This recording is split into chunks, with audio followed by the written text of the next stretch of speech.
The truth is out there, and it's in Saratoga Springs, New York. It's also behind glass cases, display lights, and years of fandom dedication. Today, we're diving deep into the world of The X Files. I'm going to talk to Kelly and Jim, who own the world's only X Files museum, and it is home to thousands of screen used props, wardrobe pieces, and production items from that groundbreaking series. So grab your flashlights, trust no one, and let's step inside the X Files Preservation Collection. Welcome to Pop Culture Passport, your ultimate guide to quirky and cool destinations across the US. I'm your host, Beth Scalacci, aka the Roman Yeti, here to help you dive into the world of theme parks, uncover film and TV locations, and explore quirky museums, roadside attractions, and legendary venues that capture the heart and soul of this unique country. So grab your pop culture passport and let's discover destinations that resonate with your interest, not just with what's trending on social media. Are you ready? Let's roam. Today, I am very excited. I was just telling Kelly and Jim that they have been on my to visit list for a while. I need to make a detour when I'm in New York State. I have Kelly and Jim from the X-Files Preservation Collection. Is That's the correct name, right? Yep. Yep. Okay. I'm very happy to have them and learn more about this collection. I've been on the website. I don't want to say I've been stalking you, but I've We been get that. keeping I've been keeping eyes. Um, I'm gonna go ahead and age myself and say I was a senior in college when X-Files came out, and I like it was, you know, obviously before streaming, like it was appointment television for me, even in college. So I've been a nerd forever. It's okay. But it was different. I hadn't seen anything like it. I still am a little terrified of Porta Johns because of The what was it, host. the host Yeah. episode. Yep. And of course it took place in Jersey, and grew up in Pennsylvania and vacationed in Jersey, so yeah, a lot of trauma there around that. So, um, so I'm very excited that you're joining us today. Is my long way of saying that. We're happy to be here. Glad to be here. Like, were you guys fans from the beginning? Like, how did you get into X-Files? Well, Jim brought me in later after we met, but he, would you like to tell your story? My story, it's a unique story. Um, when the X-Files first aired, I don't know, what was I like 22, 23, around in there, Yeah. you know. Um, my way of life was it was a little was unique and different than normal people, you know. I was a horror fan, old time, going all the way back to Universal horror. What really got me into spooky stuff was, believe it or not, was, and to this day, I'm a diehard Scooby-Doo fan, Nice. Scooby. you know. But, X-Files, what got me into horror was it was really life-changing for me. By the time when the pilot aired, I was a full-blown alcoholic. I was a very heavy drug user. Um, let's put it this way. Long story short, I lived a rock star life without the fame and the income. Yeah. You know, the X-Files aired on a Friday night. I decided well, I'm gonna stay home and check this one out, and it really captivated me. I thought it was going to be one and done, but it came back. So it kind of changed the history of the rest of my life. Wow. Yeah, That's that's might that's be pretty one of the heavy. best. That might be one of the best origin stories I've ever heard, quite Yeah, honestly. So he's been watching since the pilot. since the pilot. Since the pilot. Yeah, I mean that's amazing. And so this has been like it changed your life, and this has been your life for a long time. Um, is that like sort of what inspired, like just how it changed your life? Is that sort of what inspired you to start the collection? And tell us a little bit more about your collection there. Well, the collection, I mean, it didn't start out with a thing like, hey, I'm gonna let's do this museum thing. No, Hmm. it didn't start out like that. It started out where I loved the show. And I mean, I loved it so much. I was a little obsessed with it. And I mean, it started out with a binder of trading cards I bought at a local mall, and that was the very first piece I ever bought, and then it just kept going. Wow. And Kelly, then how did you get brought into it all? Well, later in life, because at that time I was a mom, I was doing my mom thing, and him and I met later in Okay, a little bit later in life, and he introduced me to the Exiles. gotcha. So you had sort of a late Yeah, introduction to the show, definitely. Yeah, So the trading cards, that was your first piece in the collection, absolutely and you was. still have those? Absolutely do. Awesome. Um, so without giving away the secret sauce of the full process, like how do you sort of find and track down these pieces that you add to the collection? You just, Kelly got me to do years and years and years ago. We network ourselves, Mm, and it's all about your name, your reputation. right. And when you get into let's say the props, because there's different variations of it. There's props, there's wardrobe. You get into that, you're getting into a whole different world, and you're dealing with private collectors from around the world that some of them are high profile people, and they love to bleed your bank account. Yeah. So there's a lot more that goes in. Like Yeah. we also tell people, you have to do your research, you have to know who you're Homework. dealing with, and you have to make sure, like it's on you to make sure what you're getting is authentic. Yeah, right. when we get when we get offered something, if it's like somebody that I'm not familiar with dealing with, I tell, if you want to collect anything, I tell them do your homework. Right. I mean, 24/7. It's like as somebody he's not familiar with, it's basically like they got to give references, and then other collectors have to know them and can vouch for them. And then there's even after we decide this person's on the up and up and we want to work with them, we still have to like verify that the piece is real. You Right. know, Right, right. Is it production used? it's a Okay. screen Is it use. screen used? If it's something is screen used, You want to we screen. have to take that episode and you've got to watch that episode on loop for hours and hours. Right. And you got to do like screenshots. You got to blow up stuff. You really And have you're to. and you're trying to match this piece in your hand with what's on screen, and you're matching like could be little imperfections in a sweater or a nick in a prop or whatever. You've got to match it exactly. Right. Right. Because And we always tell people, if you get a COA from like a studio, Awesome. that's fantastic. It's mhm, it's directly from the studio. It's fantastic. If you work with somebody in production and you kind of get a COA from them, it's you still have to do your homework, Right. you know. And I always tell people, and we educate people all the time in the museum. Just because something has some kind of a COA doesn't make it real. I always tell people, have you ever owned No a print. home printer? Because anybody and everybody, they can make a COA. It does not make it authentic. right.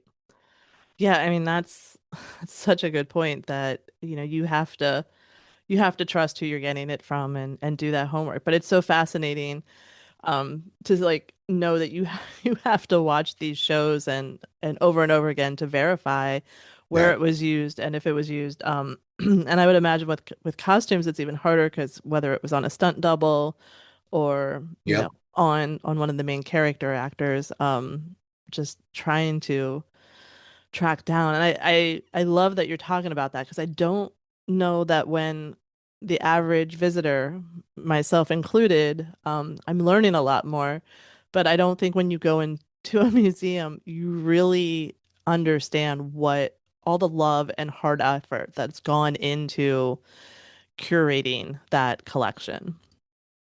Yeah, there's a lot of hard work. When the museum's open, fans come in and everything, but then, well, the museum closes. That doesn't mean we're done. We Right. go home And and work working. continues, you know. Yeah, I mean, and that's, so you're constantly researching and trying to add. You're not like, oh, we're good. We have a fair amount of, you know, memorabilia. We No, don't need it. You're no, always on the look. yeah, you never can have enough. Right. Never can have enough. Especially since our goal is to preserve the history of the X-Files. Right. So, if So it's out talk there, you know. so talk a little bit about like what when you're saying preserve, like what is your sort of mission, not sort of, but what is your mission and how like the scale of how you're accomplishing that right now. So our mission is to preserve the history of the X-Files and also to highlight the people that brought it to us, that created. That's not just in front of the screen. That's writers, producers, directors, but it's also stunt people, prop makers, costumers, all. So we have a YouTube channel where we interview all the people that worked on the show so they can tell their story. And that's available for people to watch. And in the museum, we're collecting the physical Okay. and not just we have the screen use props, but we also have the process of creating a prop maybe is they make a sculpture, and then from that sculpture they decide this is what we want it to look like, and then they make a mold, and then from the mold we have the sculpture, we have the mold, we have, so you can see the process. Or if it's like if it's got mechanics in it, you can Mhm. see, we make sure those are so you can see them and understand how everything works. That's so cool. So it's it's almost part studio tour as well as fan collection, which Exactly. which Right. is very cool. Like how many pieces do you have in your collection right now? Do you know? It props. It's not just props and stuff Right. like that. There's a lot of paperwork, Hmm. Yep. that's involved with the show. Oh, cool. There's a lot of we have a lot of the original film negatives from the show, 35 millimeter slides. It's all lumped together. There's thousands and we have thousands and thousands of pieces. That's yeah, I mean, and that's what I think is so cool. It's not it's all the pieces. Like it's the Right. full It's story everything. of the Right. show. It's everything from Yeah. wardrobe to actual physical props you see on the screen to call sheets, location Yeah. maps, itineraries. Continuity Yeah, photos, resumes when they were hiring Wow. people to work on like the music or whatever. We right. we it's a full We the have we have original production laptops they used to write episodes. Holy cow. So did you have like is there a favorite story from acquiring one of the objects like that you're just like it just will always stay in your memory of the process or what you who you got it from or Ye- anything? Yeah, there's one story which was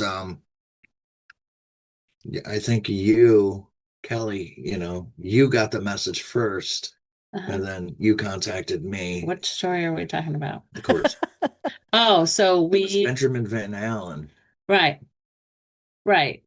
So I get an email from Benjamin Van Allen, who worked on the show, and he is working for Chris Carter, the creator of the show, writing me on behalf of him and offering. So I'm at my 9 to 5 job. So I have a 9 to 5 job. So I'm sitting at my desk, and I get this email, and it's from Benjamin Van Allen saying that Chris Carter would like to get in touch with us.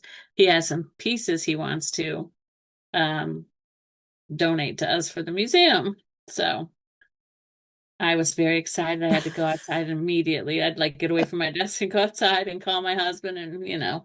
But from there, we got in contact with Chris Carter directly, and Nice.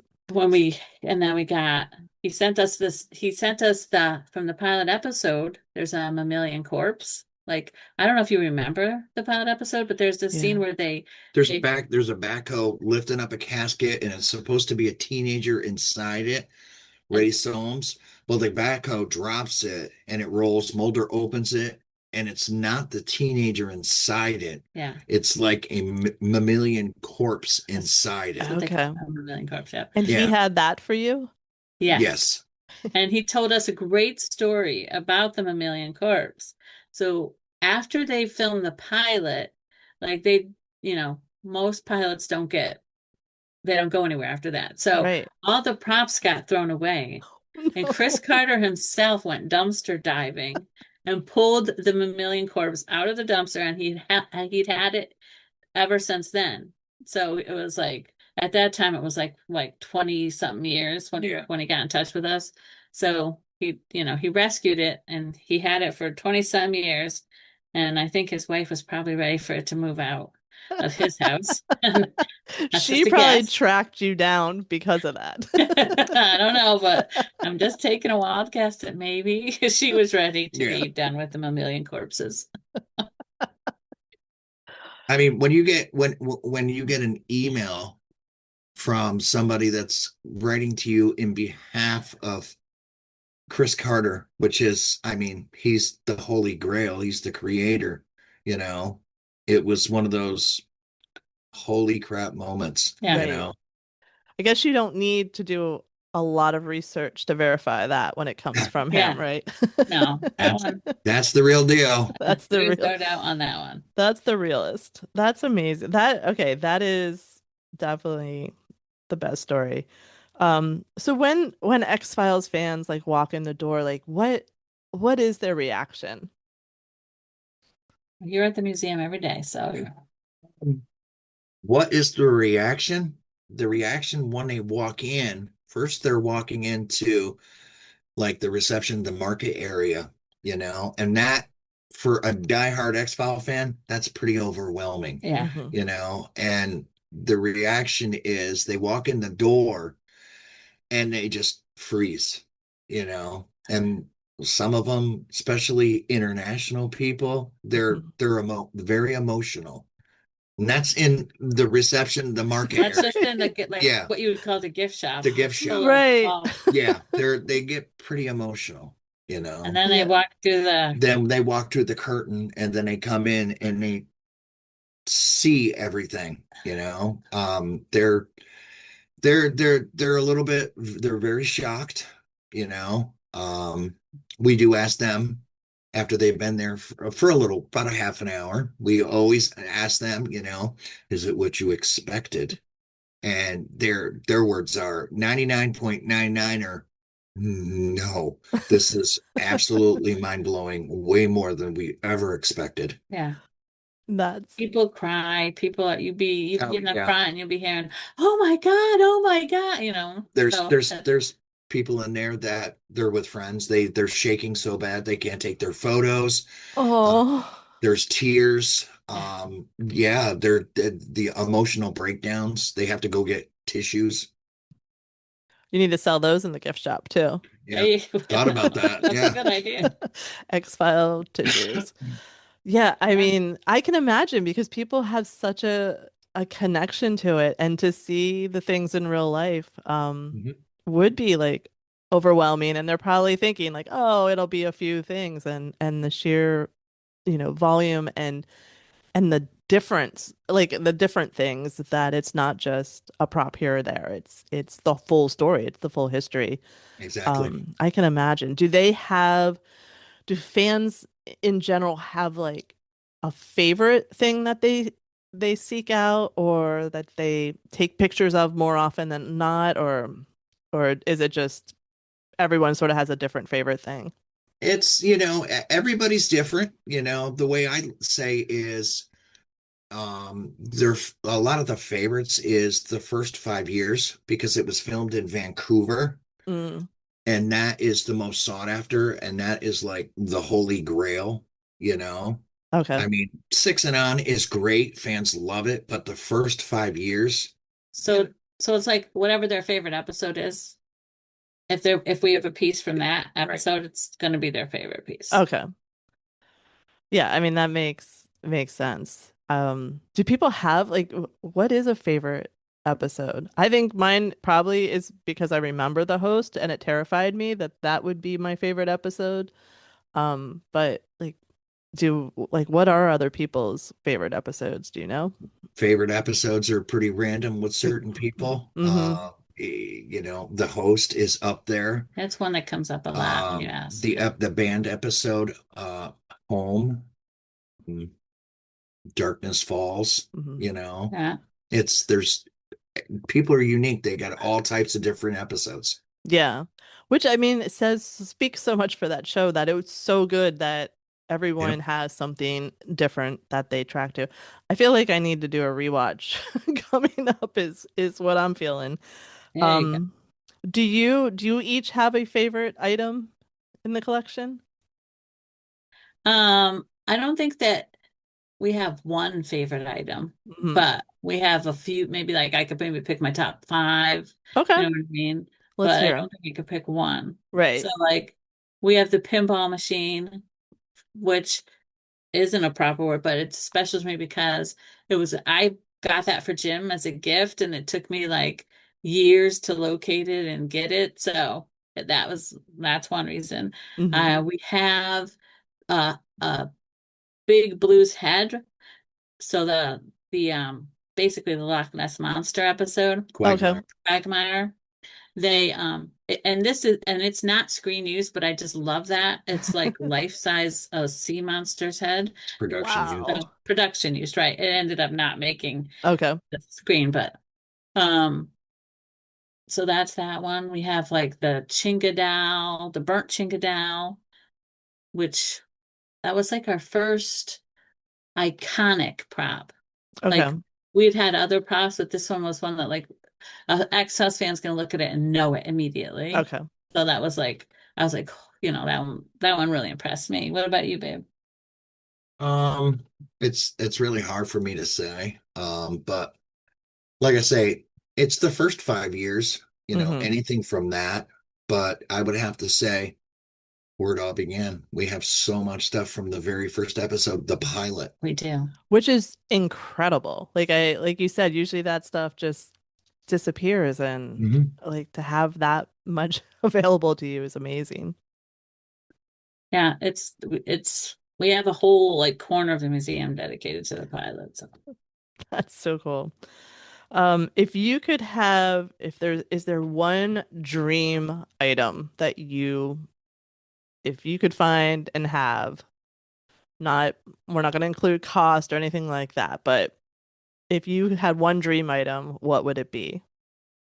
um that's also hard because obviously we're always looking at anything from our one of our favorite episodes. I usually say because we don't have anything or not much from the episode DPO, which is one of my favorites. Okay.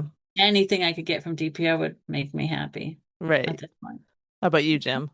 Um, it would have to be the original wardrobe, all right, from Mulder and Scully, with their trench coats and their flashlights.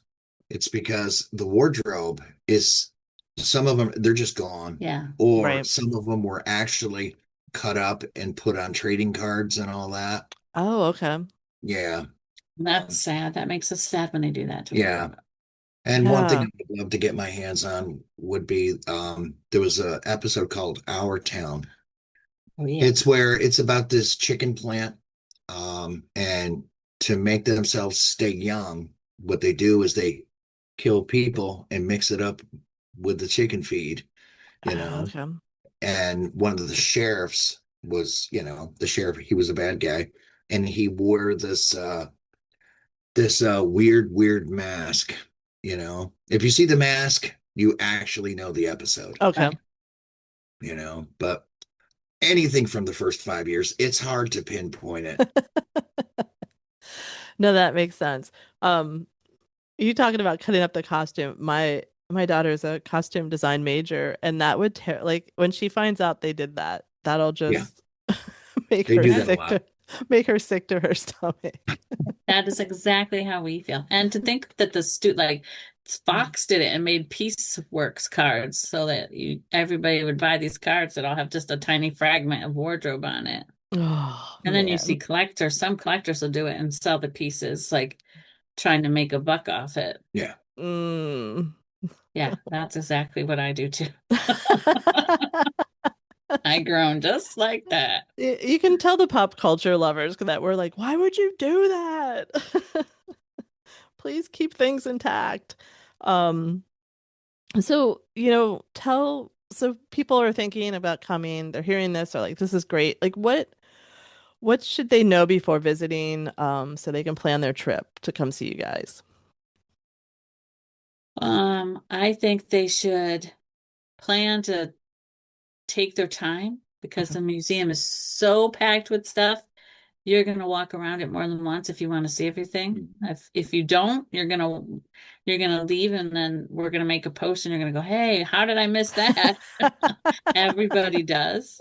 And also, I would say ask questions because Jim is a fountain of X-Files knowledge and it will enhance your visit tremendously if you talk to him because Right. he would share all kinds of amazing stories with you. And I would add to that is bring your reading glasses because there is a lot of stuff to read. Okay. Yeah, and I mean, how long? So I know there's always the people who like sort of breeze through in and out, but like a true fan, like how long are you spending there? I would think you minimally, if you really want to see things, want to be there for an hour at least, but probably closer to 2 hours. And Yeah. we've had people that like really diehard people that would spend longer there. Yeah.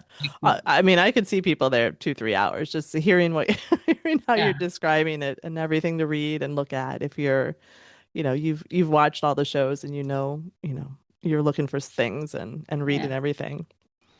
And you do events too, because you just had a Yeah. producer in, yeah. right? Frank So Spotnitz.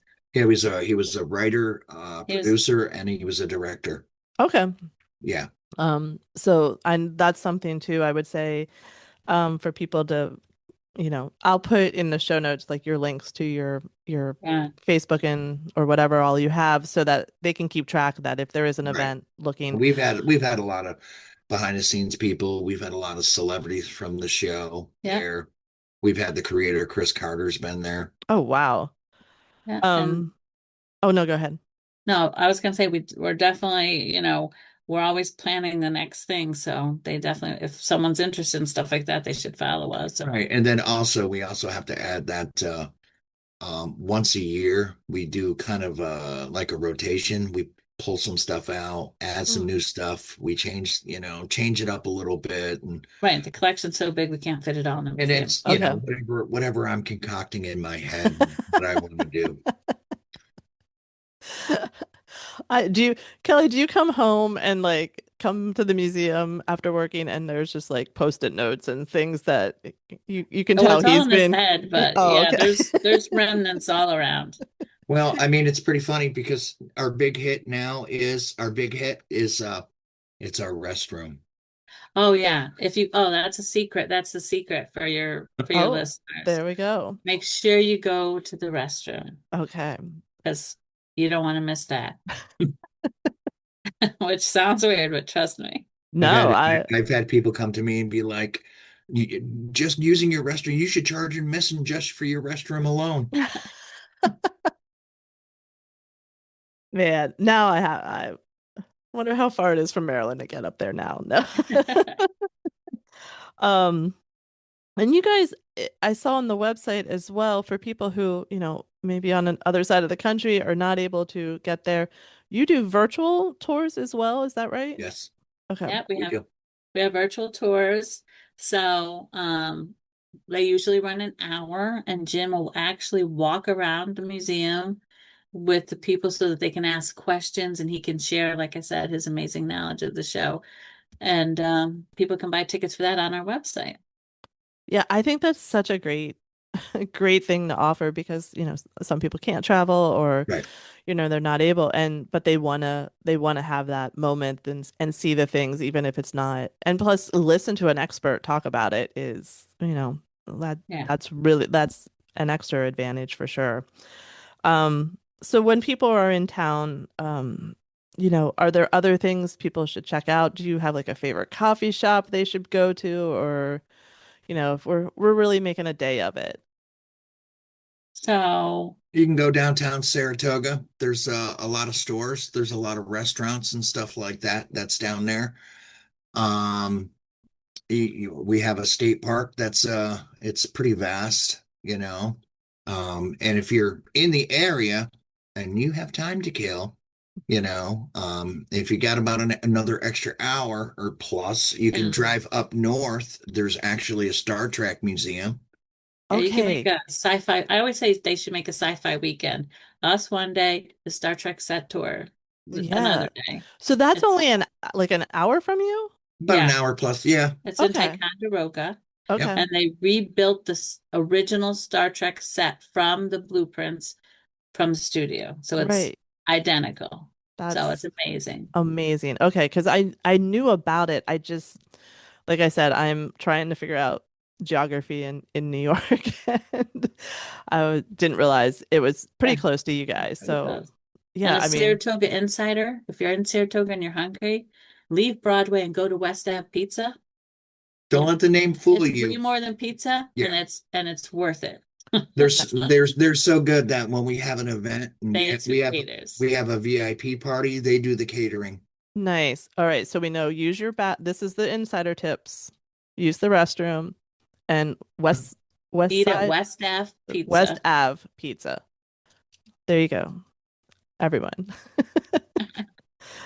I love a pro tip. That's my favorites. Yeah. Um, so I mean, we've talked a lot about X-Files and its history and stuff, but like just one like why do you think it has endured and it's still so popular? Well, it was one of a kind back then, and it was groundbreaking TV. It, put Fox on the map. But it's the stories and the connection. So you'll always hear the stories about I watched this with my father Mm, or my best friend or this show saved my life or right. and that is what I think really is why it keeps living.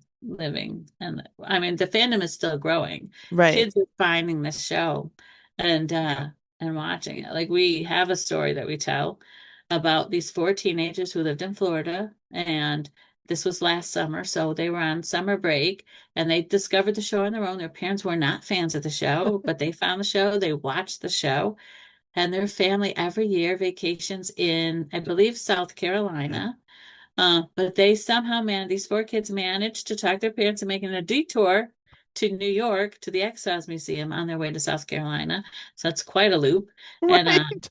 they showed up all decked out in their X-Files shirts with their custom backpacks, all, little aliens in them and all kinds of, it was amazing. And these were young teens. So I love fandom's that. still growing. Yeah, I mean that's amazing. Um and that they showed up dressed up and stuff. That's we Oh love a yeah, good we have we people love a dressed good up. cosplay. Well, I Yeah, saw we in get your store you sell because I was on the website. You sell cosplay items, right? yeah, Yes, we do. yeah. Yeah. Yeah.